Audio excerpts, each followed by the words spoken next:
I came upon permaculture, and I started seeing that as a possibility of changing this ecological disaster that we were living in. What for me, perhaps before, was just some dirt underneath my feet, now is just this fascinating, infinitely complex and beautiful system going on. All food should be regenerative, right? And I'm actually very optimistic that we're going to get there.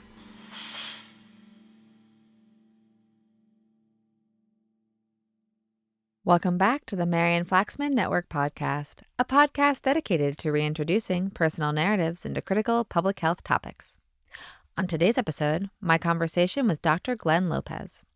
Dr. Lopez is a physician turned farmer who went from spending his days tending to patients in a primary care clinic to owning and operating a regenerative farm in Guatemala. This life change was inspired by his observation that chronic conditions began upstream from the doctor's office and his desire to address the food and environmental systems that influence human health and well-being. His farm, Rancho Pacaya, is now serving as a demonstration project for creating resilient food systems in one of the world's most environmentally challenging and food-insecure regions. His work brings together the critical topics at the intersection of human health and planetary health, while integrating his unique perspective as a physician with many decades working in medicine and community health. Please enjoy my conversation with Dr. Glenn Lopez. Glenn, welcome to the podcast.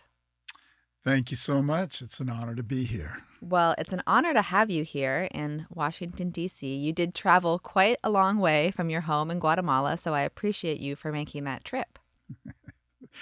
It's a pleasure as well.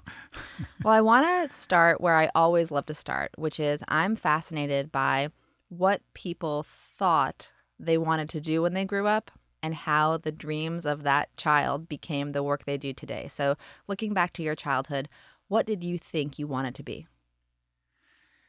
I don't think I really thought much about that up until early adolescence, late childhood. I had become friends with one of the sons of an American physician from Kansas who set up a very impactful rural healthcare system in Guatemala. His name was Dr. Carol Bearhorst, and he set up the first indigenous hospital in Guatemala, the Bearhorst Foundation Hospital. And I used to spend weekends with my friend at their home. A beautiful home, large home, but without any electricity, and we'd be around the fireplace and discussing his work. And I was always fascinated by how, as a physician, he was continuously meeting with all kinds of people, indigenous leaders, World Bank executives, military personnel, all sorts of PhD students, and doing their doctoral work with him in so many areas, related areas. So I found it to be fascinating, and I wanted to emulate his work. I wanted to go down that path. I was kind of wild, so I didn't think I would ever be able to study medicine, but I was intrigued. So when I finally made it to college, to the University of Tennessee, thanks to my father being just a wonderful soul that he was and allowing me to do whatever I wanted. He was just happy I was in college. I started every quarter at UT System by going through the book of all the 5,000 courses they were offering and making a list of those that sounded interesting to me. Long story short, by the end of my 5 years there, I had created my own major. It was a third each of cultural anthropology, development economics, and human nutrition, and I had a minor in biochemistry. I was doing this thinking I wanted to go back after medical school. By then I had accepted I was going to go on to medical school. So, but that I needed to have that as a background, that it would serve me in some capacity, which it really did eventually. So that's how I made it up to college, and then I don't know how. You want me to go down the medical school history? Well, I love everything that you've shared so far, because as a mom to 3 girls, and also as someone who had a non-traditional path through education and career, Mm-hmm. I love hearing about this really personalized college experience where you weren't forced to pre-decide or, oh, I want to be a doctor, so you have to major in biology and you can't stray from that path. You were really given this opportunity to lean in to your curiosity, to pick and choose and find what felt exciting to you. And it ended up making you into this really well-rounded, compassionate, thoughtful person who then took all of that off to medical school. So I really love hearing about that, because I think that the education system could stand to reflect on stories like that and do a little bit more broad, allowing students to taste the many flavors of education, and a little bit less, trying to force teenagers to decide exactly who they want to be before they've even seen the world. Yes, my high school experience was more along that line, being forced to study things. And I don't know if I ever made more than a C+, but being able to go on to college and have that freedom to study exactly what turned you on at that moment, allowed for me to make straight A's and completely changed the way I viewed education. It became my source of interest, and I was much more interested in studying than doing all the partying that a lot of people at my age range were doing. Not that I was any better, it's just I had already been there and done that. So there's hope for you moms and dads out there that have teenagers at home, that are wild. It worked very well in my case. Yeah, amazing. Yeah. So tell me then, when you went off to medical school, did you immediately know that you wanted to do family medicine or community medicine, or did you discover that during your medical school journey? I had already had experiences during my college years working as a volunteer for certain medical projects in Guatemala.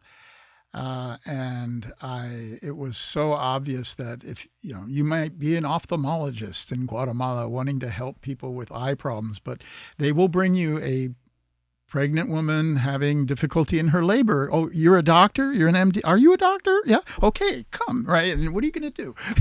No, I only see eyes. No, it doesn't work that way. And so I knew pretty much from the beginning that I wanted to do family medicine.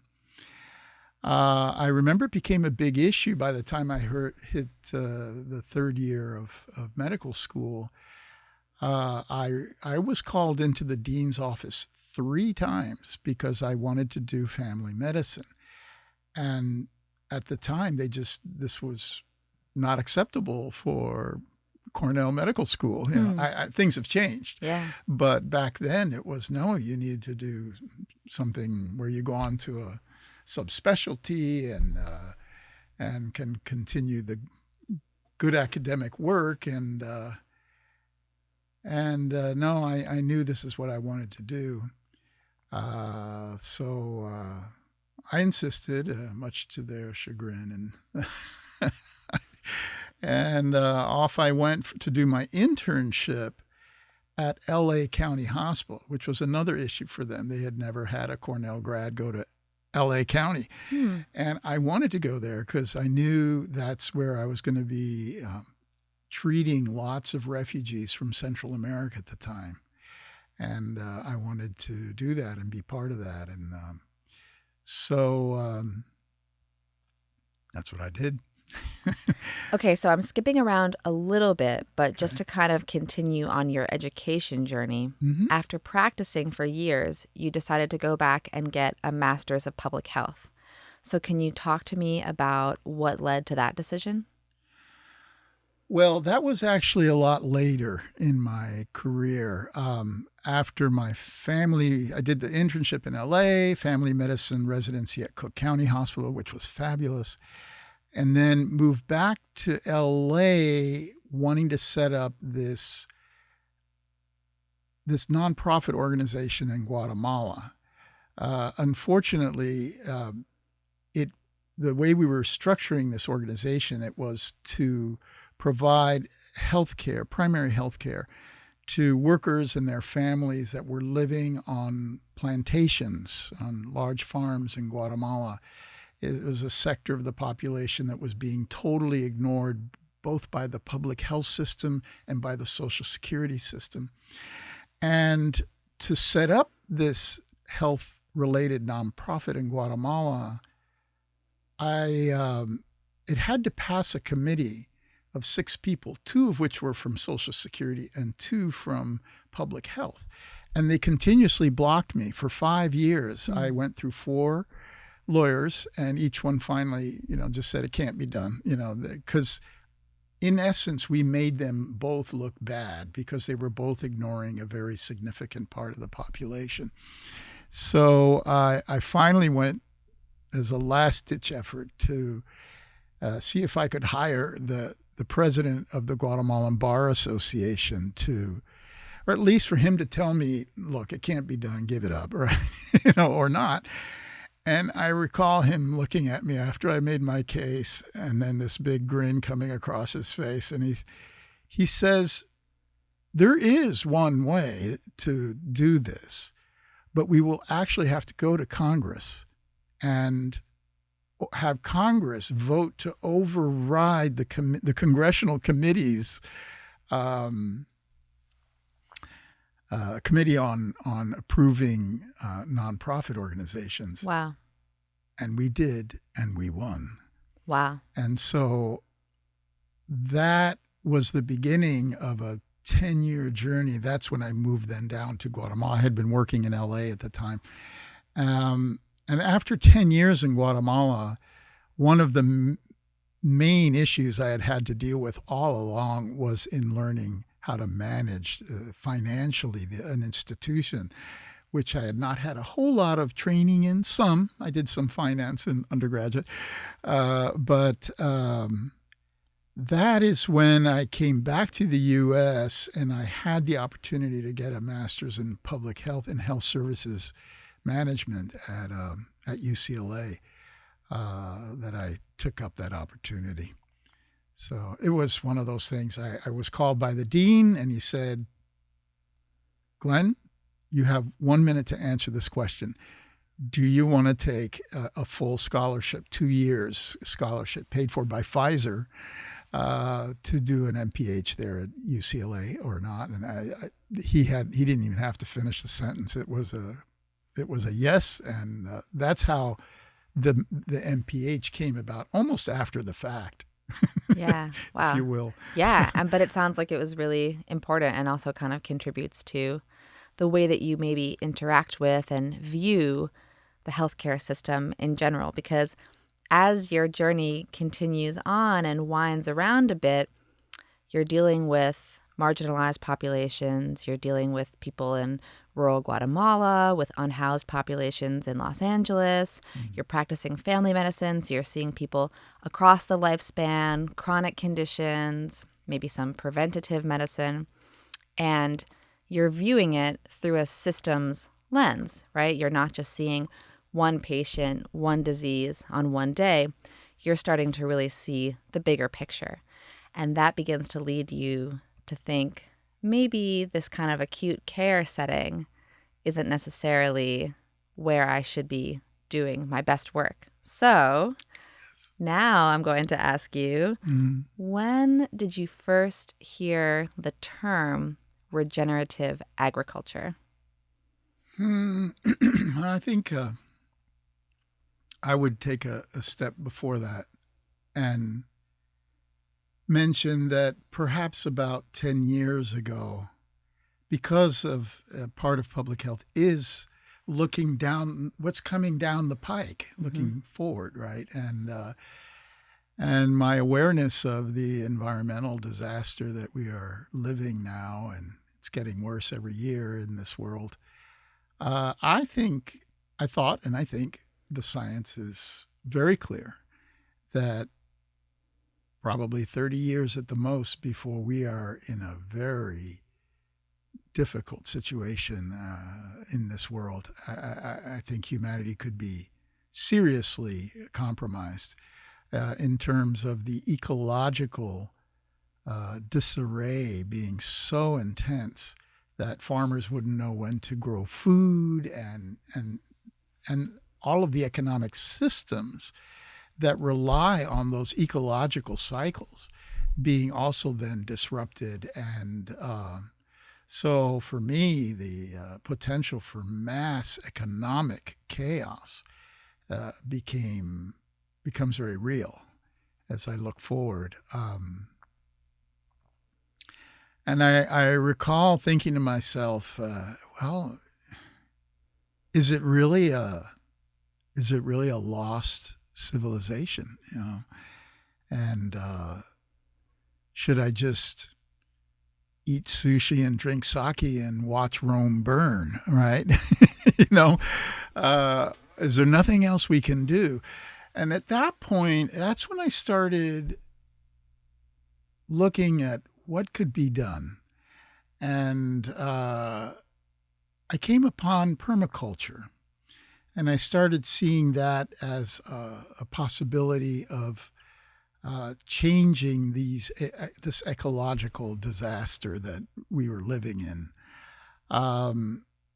Lots to talk about there, but I would say permaculture is really valuable and valid for small landowner models.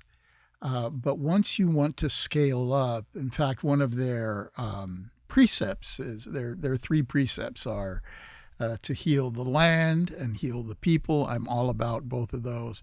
And then the third is fair share, which means you don't want to be producing more than what you're going to be consuming. And of course, in our modern society, where we're talking about production at scale, it's just not very realistic. The entire world can't just go back and live in small plots. And so at some point during that process, I started becoming exposed to the term regenerative agriculture, probably possibly 7 years ago, somewhere around there. And that's when I started learning more about it. I can't tell you the exact time I saw it. I remember I was very impressed by the first Kiss the Ground movie, which I recommend that everybody watch. And they're basically talking a lot about regenerative agriculture. That made more sense to me. It was more focused just on techniques, using a lot of the same techniques that come from permaculture or that are utilized as well in permaculture, but with the ability to scale up on this to large agro-industry models, which is really needed. That's how I first sort of came upon regenerative ag. Yeah.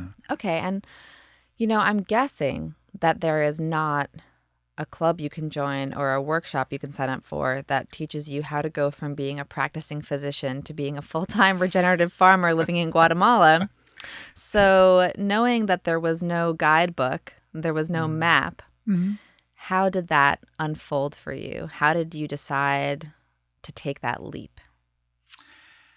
I had bought what is today 20 acres of land near my favorite active volcano in Guatemala. The first part of it I purchased with a friend 35 years ago. I was finally able to buy him out about 8 years ago. We had tried a number of things, doing ecotourism, camping, nothing, neither one of us could really be down there enough to make it a viable business. So that was an important step because he and I love him. He's a great guy, but we did have different ideas, and so buying him out was important. And at that point, I just started trying to learn as much as I could on my own. The internet is so amazing now. Started to look at all sorts of YouTube films in English and Spanish. There's a lot of good regenerative ag information in Spanish, by the way. Probably the world leader in regenerative agriculture, depends how you define that, is Spain. Already 20% of their agriculture production is being done regeneratively, and they can't keep up. Europeans are waking up and they want regenerative food, not even organic. They want it regenerative. They want all those phytonutrients to stimulate their immune system and that the agriculture techniques are lowering CO2 and things that organic doesn't necessarily cover. So I started also taking whatever courses I could. I had already taken a 2-week permaculture course with Warren Brush at Quail Springs in California. Fabulous. I waited 6 months to even speak to the gentleman, and he insisted I take the course before he came down to Rancho Pacaya and helped me figure out what would be the best way to set this up down there. So a lot of it was piecemeal. I'd say the first formal introduction was a course that I took. The first part of it is online through the Soil Health Academy. And it's a 9 brief module videos, 9-video course that allows you then to take a 3-day in-person course with, I was very fortunate to be able to take it with Gabe Brown and Alan Williams, just some of the real Maharishis of regenerative ag. And at that point, when I took the course, I was the only doctor amongst 35 farmers at Chico State University, where they gave the in-person course. And they were very curious about, why was I there? What was I doing? And the more I explained of what I was trying to do to be able to leave this as a legacy in Guatemala, the more they got interested. And long story short, they actually gave me then permission to translate and use the 9 modules as long as I was in Guatemala teaching small landowners regenerative agriculture. So that for me was a big honor and a big stimulus. And I've continued down that road, somewhat piecemeal, but I've increasingly have been with people who really know what they're doing and learning from them all through this process. Still have a heck of a lot to learn. Yeah. Well, that's the great news about topics as big as, soil health and the way that the carbon cycle interacts with micronutrients and microorganisms in the soil and the water cycle. There's always more to learn. So you can never, ever, ever run out of things to study and stay curious about. Okay, so this topic is so big, the topic of regeneration, and you mentioned Kiss the Ground. And something I'm curious about is I noticed recently it's either in one of the Kiss the Ground movies, which I've seen, or it might actually be in the trailer for their newest film, which is coming out soon. They say something like, this is not your typical environmental documentary that's all doom and gloom. This is going to show you the beautiful story about what can be done. So it's very optimistic in that way. Mm-hmm. And that's part of what I love about the regen ag space and movement is the message is not so doom and gloom, like a lot of the environmentalism movements that are very just like, the planet's on fire, we're all going to die, it's all your fault, like, pack your bags basically, or have some sushi and watch the world burn. Mm-hmm. Regeneration really talks about, yes, we've gone astray, yes, we've broken some cycles, but here are the steps that we can all take together to rebuild this world. It's very beautiful. It's very optimistic. Mm. But of course, there is lots of bad news. And it also strikes me that you've worked in settings where there's lots of bad news, right? Mm-hmm. Mm-hmm. In rural Guatemala, seeing these high rates of infant mortality and maternal mortality and malnutrition. In Los Angeles, seeing unhoused populations with chronic conditions, struggling, living on the streets. And yet, you've maintained a level of forward-looking optimism. And so I'm curious, do you have a sense for what it is that drives you, what it is that keeps you looking forward and focused on what can be done as opposed to focused on what can't be done? I don't know how philosophical you want to get about Go as deep as you want. This answer. Well, I would say, in my worldview, we are all emanations of a spirit. We are all one at a very deep level. And we all have infinite creative intelligence within us. Today, not someday. We all have absolute peace within us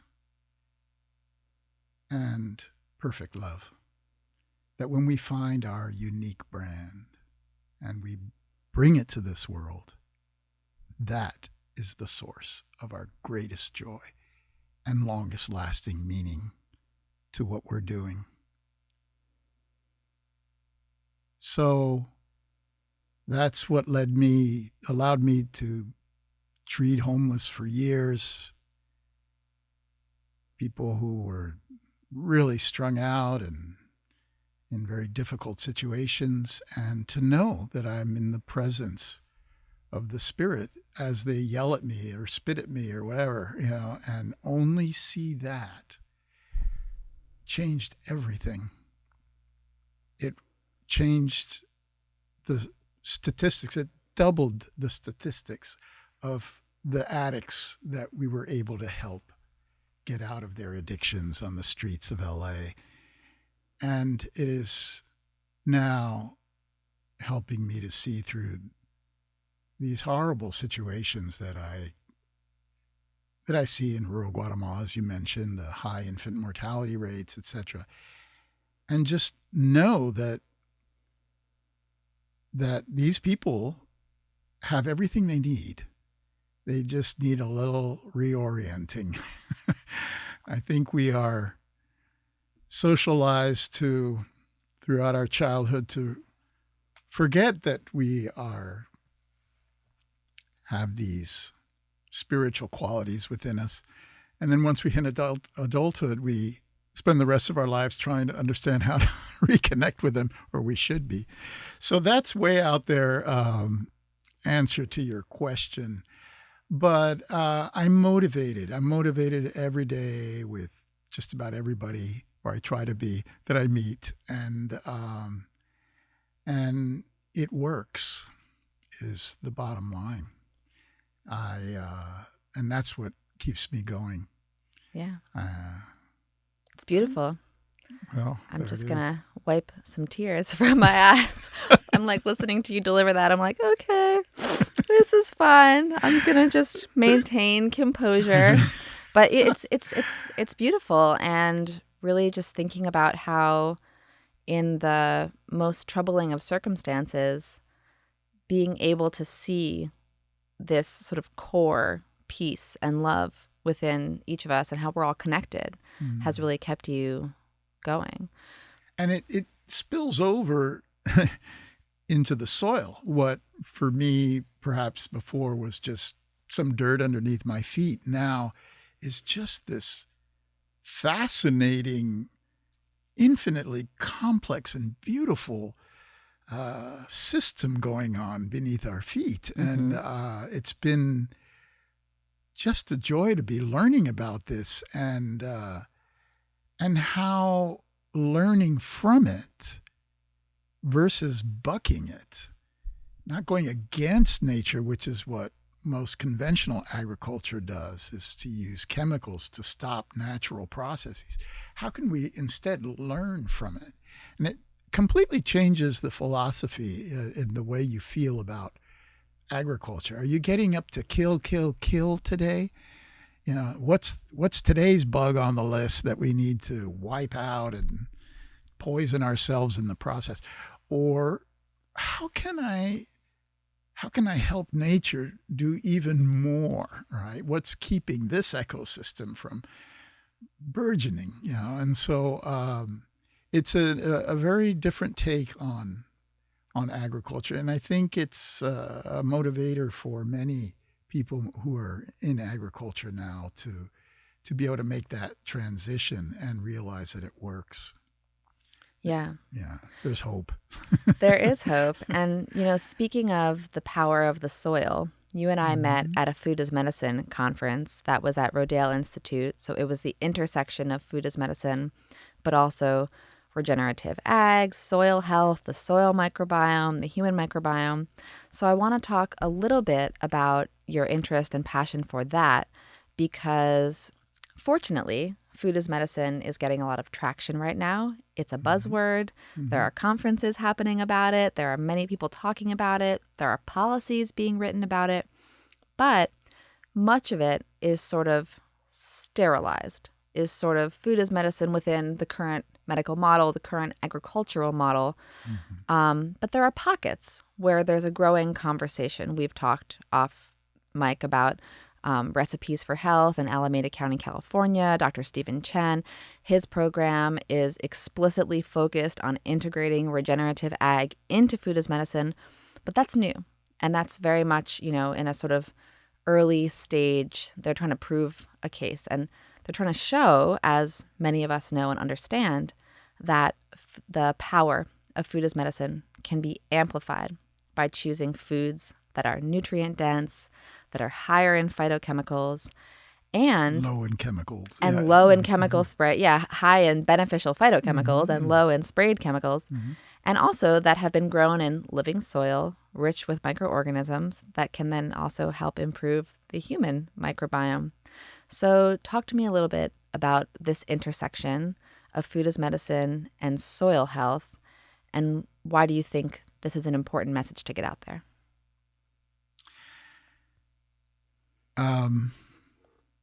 When I'm teaching about regenerative ag, one of my favorite teaching tools is a photograph taken from a farm in San Joaquin Valley in California, at a winery where the third generation young farmer is making the transition from from conventional to regenerative.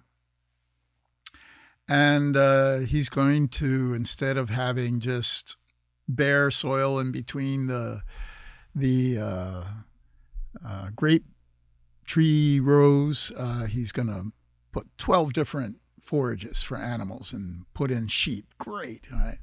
So he decides, well, all I know is really grapes, so I'm going to grow these 12 forages separately. And so I can identify them later. So the photograph is about 5 weeks in, and you see that the 12 plants in different pots are not doing too well. They're not very robust at all. They're pale. Some of them are barely growing at all. They're just scrawny in general. And if you ask an agronomist or a farmer, you know, well, what does this need? They're going to say, well, of course, you need nitrogen. You need to plug in this nitrogen, phosphorus, potassium combination, and it's going to grow like crazy. And he's right. But what he won't tell you is what this gentleman did, which was on the same day, combine the 12 different seeds into one pot. And so the photograph shows that one pot as well. No additives, same soil, same water, everything. The plants in this combined pot are 3 times the size of the plants in the individual plots. And they're a dark green, very healthy looking plant. All right. Why that is so is all about the soil, and we can talk about how all these different bacteria that are being stimulated and where is that nitrogen coming from is basically from the bacteria. But the point I want to make is this plant that is 3 times the size of the one grown individually, it's not only that it's 3 times the size, it is creating probably thousands of different chemicals, phytochemicals, that turn out that perhaps a third of them are antioxidants. That if we're eating this other plant, we're going to be able to fight off cancer and many other conditions. Another third of them are anti-inflammatory. So this is what we're missing. The human body evolved over the course of 1 million years. At least that's what science teaches us. And during that evolution, we were eating in the jungle foods that were all growing together and that were all connected underground through this fungal network, that were all supporting each other. We have a lot to learn from them, in their growth for good reason. And we were benefiting from all of these phytochemicals that are actually nutrients to us. They've become our probiotics and our prebiotics just naturally. All right. So we are now not consuming them. And we've only been growing monoculture for the last 5,000 years. Our bodies still are requiring from over the last 1 million years all of these phytonutrients that we're not consuming. So we're seeing that. And then over the last 50 years is when we're really hammering it in by not only growing plants in a much more poly farming way versus monoculture, but by adding all these chemicals that are actually attacking our immune system. It's a double whammy. We're not consuming those substances that are stimulating our immune system and helping to fight off cancers. And on top of it, we're consuming substances that give us cancer and attack our immune system. So this is, for me, the real, the crux of the matter is there shouldn't be a regenerative agriculture. There shouldn't be regenerative food. All food should be regenerative, right? And I'm actually very optimistic that we're going to get there. And I'll tell you why. That's actually what got me on this whole, probably really convinced me to go down this regenerative agriculture path, was a study I saw from about 8 years ago that was looking at 50 regenerative farms versus 50 conventional farms here in the United States. And who produces more? Turns out the regenerative farms were producing 30% less. That's not true now with what we know, but this was back 8 years ago. Most of these farms were only 2 to 3 years into the process. And again, they didn't have the information that we have today. But they were producing 30% less, all right, the regenerative farms. Take-home money, 80% more. That blew my mind. It's like once farmers wake up that their number one cost is chemicals, and you can lower your chemical costs dramatically, we're going to be really onto something here. And it's happening. It already is happening. The cat's out of the bag. And I think I may not see that day where 50% of, I hope I do, of the agriculture will now be regenerative, and that is what is going to allow all this CO2 to start coming down. I hope I see that. It's actually what pushed me into regenerative ag in the first place. Not so much the food as medicine side, although now I'm understanding why. Yeah. And it sounds like what I heard in all of that, in many of the things that you have said across this conversation, is that nature really actually models for us a form of collaboration. There are microbes in the soil that are working together. Some produce antifungal compounds, some produce antimicrobial compounds, some produce nitrogen. And then there are plants producing different chemicals. Some of them become food for other plants. Some become food for humans or other animals. And then these systems are also working with the human animal to feed us a wide variety of things, to keep us in balance, to stimulate our immune system. And yet the story that humans have been telling about life, about living, is one of competition. Eat or be eaten. This territory is mine and I don't want to share it with anyone. And this idea of monocropping, because you want, your corn to get all the land, and you wouldn't want to share that land with another crop because then that crop might steal from your corn. And how misguided that is. And if we can begin to see how misguided it is within agriculture, perhaps we can begin to see how misguided it is within culture. Because this idea that it's us versus them and there ain't room for the both of us, buddy, is really anti-survival when you look at how nature operates. So I love thinking about how much we can learn from nature, from microbes, from plants, from these systems, and how maybe, hopefully, over time, we could apply those lessons to the way that we live in general. Amen. Amen. So there's a lot, and we could talk for hours and hours if we allowed ourselves. And we will, off camera. And good for us. Lucky us. But in terms of this conversation, you have this amazing place in Guatemala, Rancho Pacaya. You're doing incredible work there. And you're setting up something in a very difficult region, I might add. I mean, regeneration of land is challenging anywhere that land has been, over-chemicalized and struggled. But you're doing it in a place with no water. You're doing it in a place high elevation, steep mountains. You're, growing on a cliff.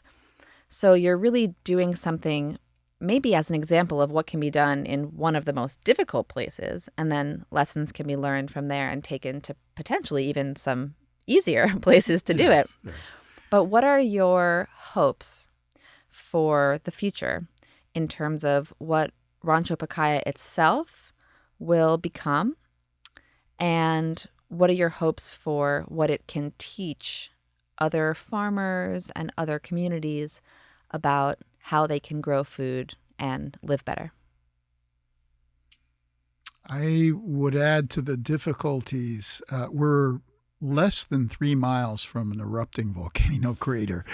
It's a very volcanic area. And so our soil is really high in volcanic ash, which means really low in carbon. So our water table is 1,200 feet down. We can't make, well, I guess we could make a well, but that deep, but we'd probably hit a high pressure sulfuric vapor pocket before we hit water.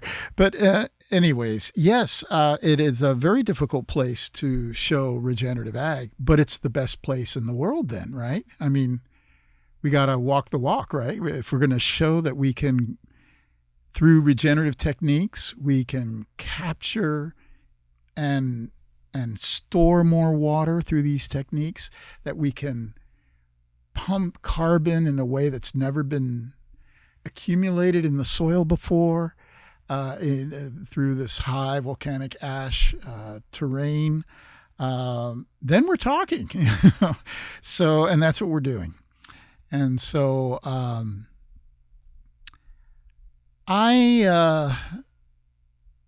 what I hope many things will come from this.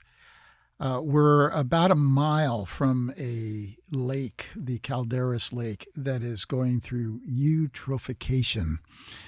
It's the lake that's in our watershed area is rapidly changing from corn and beans to avocado. They're using more chemical fertilizer.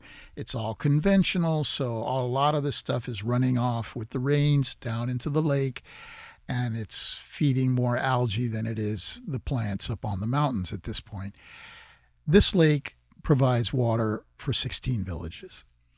And if we can implement a watershed-wide program of regenerative agriculture, and to the extent that we can actually get people to be using less chemical fertilizer, and we can prove it through the measurements in the lake, algae measurements and otherwise, this is going to be a poster child for the rest of Guatemala for sure. At least 96% of the lakes and rivers in Guatemala are going through the same process of chemical contamination. So this is going to be something that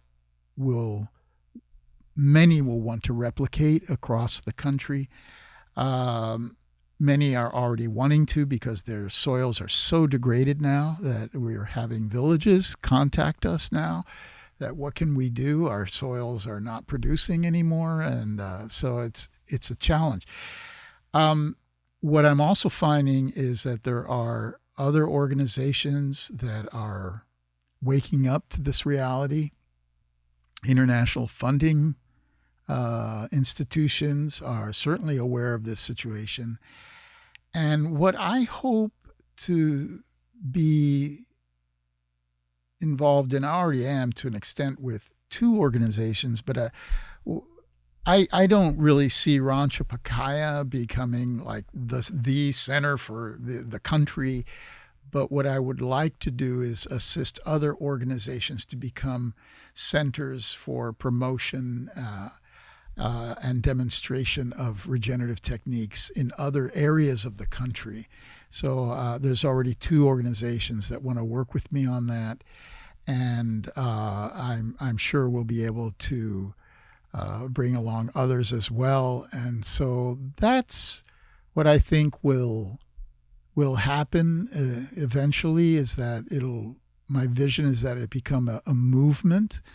I would love to see Guatemala become the first country that the majority of the agriculture is now regenerative. That would be amazing, that it can be done. We are a third of the country is in what's called the Central American Dry Corridor, extends from Oaxaca to Panama.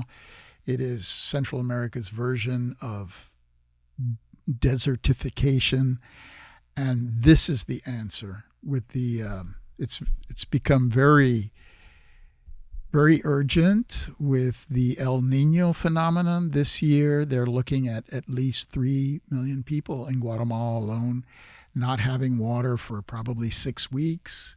This is serious. This is the last time we had anything near this, which we haven't, was back in 2019, and before that in 2013. And the rates of infant mortality, which are already sky high, just went through the roof. The rates of alcoholism and family violence and all sorts of social issues also went through the roof because of these difficult situations that are created. And the only answer to this is, how can we store more water and access more natural nutrients through our agriculture? That is what is going to change the picture here. And so that's what I'm hoping to see and I will be working towards as we move forward. Amazing. Well, I have all the faith that with your passion and commitment that you will make all of these things happen and more. I'm sure that you'll be seeing more needs and going after more challenges as the future calls to you and shows you what needs to be done. But I just really wanted to thank you so much for joining me today in this conversation And thank you for the work that you're doing and for being just such a unique person. I mean, again, there's not a roadmap that teaches you how to go from being a family medicine doctor to a full-time regenerative farmer in Guatemala. So kudos to you for charting that path. Hopefully there are others following behind you. And thank you so much for all the work that you're doing and continue to do, and for speaking with me about it today. With great pleasure and honor. Thank you. Thank you once again for listening to the Marian Flaxman Network Podcast, a podcast dedicated to reintroducing personal narratives into critical public health topics.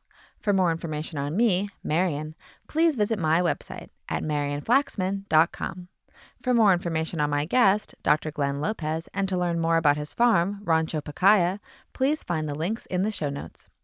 This episode was produced by Brain Trust Productions and sponsored by Informed Solutions Consulting. As always, this podcast is not affiliated with my work at Cornell University, and the views expressed here are my own. Thank you so much once again for listening, and we will see you next time.